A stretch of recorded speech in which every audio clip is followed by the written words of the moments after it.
मेरी आंटी तुम 40 साल की औरत हो, तुम पागल तो क्यों मुझे आंटी कह रही हो? तुम सिर्फ 6 साल बड़ी। मैं आपको कह रही हूँ मैं आज आपको सोती थी उस्मान के साथ क्या करती थी ये बता दो। हाँ सच बता दो।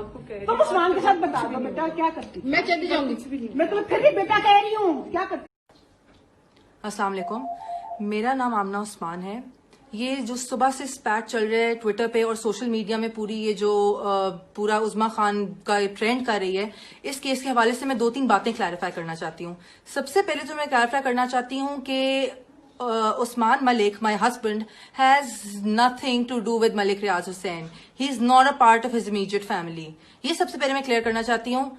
जो उनको ये सिर्फ मलिक रियाज को मलाइन करने की कोशिश कर रहे हैं। Hassan, this is a personal spat between Hassan Khan Niazi and Malik Riaz Hussain, which Hassan Khan Niazi is trying to just literally get money out of it. वो सिर्फ पैसे लेने के लिए ये सब कर रहे हैं। उन्होंने हमें अप्रोच भी किया कि वो लड़कियों को पैसे दे दें तो ये सारा मामला बंद हो जाएगा, विच वी रिफ्यूज क्योंकि हम हक पे हैं। सेकेंडली, ये जो बात हुई है कि मैंने किसी के घर के अंदर बार्जिन किया है और जिस तरह मैंने रिएक्ट किया है, this was not their house, this was my husband's other house. जी अस्सलाम वालेकुम। अभी अभी हमने दोनों साइड्स ऑफ स्टोरी देख ली हैं और आप लोगों ने पहली वीडियो देखी जिसके अंदर हमने देखा कि उज़्मा खान और उनकी बहन हुमा खान के साथ ज़्यादती हो रही थी, उनके साथ ब्रूटल तरीके से उनको ट्रीट किया जा रहा था, जिस पर अल्टीमेटली आपने, हम सब ने उनको सपोर्ट किया, एंडोर्स किया और हमने उसको ट्वीट भी किया।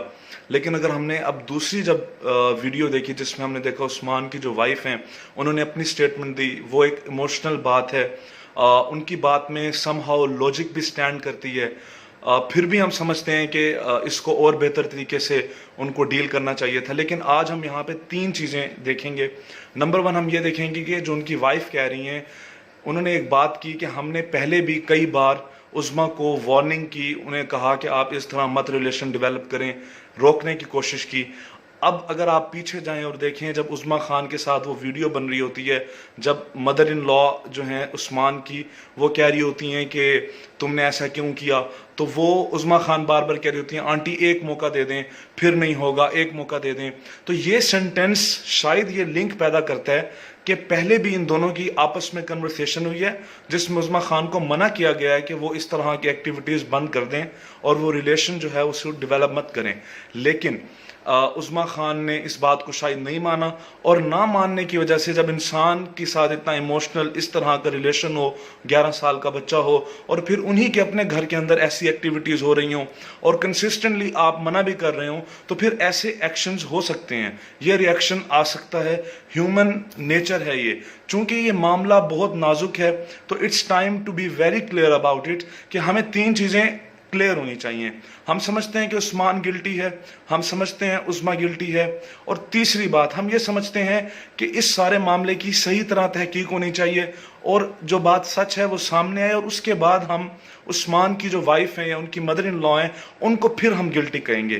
क्योंकि हमने जो पहले जितनी भी हमारी ट्रेंडिंग हुई उसमें हमने क्लियरली उस्मान की वाइफ और उनकी मदर को गिल्टी कहा और वन साइडेड वो बात थी। लेकिन जो बात अब हमने देखी वीडियो के अंदर, that clearly shows that a woman who is been emotionally attacked और उसके हस्बैंड के साथ इस तरह किया जा रहा हो, वो बार बार मना कर रही हूँ, 11 साल का उनका बच्चा हो, तो ultimately it will happen that they would have such kind of reaction. It doesn't mean that I am supporting that particular reaction, but what I mean to say is this कि इस मौके के ऊपर हम लोगों को फिर थोड़ा leverage देना होगा, मतलब we have to be very sensible on that particular matter. तो अब ये ऐसा मसला है जिसको हम ये नहीं कह सकते कि हाँ और ना, इट्स समथिंग जिसके ऊपर सोचना है और आप लोगों ने फैसला करने से पहले इमोशंस को भी देखना है और ये देखना है कि दोनों साइड्स ऑफ स्टोरी में किसकी स्टोरी आपको वैलिड लग रही है और फिर इंतज़ार करना है आपने कि सच सामने आ जाए. और हमने एक और बात देखी, उस हसन खान नियाजी से रिलेटेड बात की गई. जहाँ तक मैंने रिसर्च की है ये बात बिल्कुल दुरुस्त है कि बहरिया टाउन के मालिक मलिक रियाज के साथ हसन खान नियाजी के अपने पर्सनल ग्रजेस हैं और हो सकता है कि वो पर्सनल ग्रजेस को आज गेन करने का मौका हो. तो हमें इस मामले में बड़ा केयरफुल होना है क्योंकि चाहे वो मलिक रियाज हैं, चाहे वो एक अमीर शख्स हैं, लेकिन अगर उनके साथ भी हम उनको डिफेम कर रहे हैं या उन पर इल्ज़ाम लगा रहे हैं जिसके अंदर उनका कोई हिस्सा नहीं है, तो that is not somewhere fine. I feel that is not ethical. Thank you very much.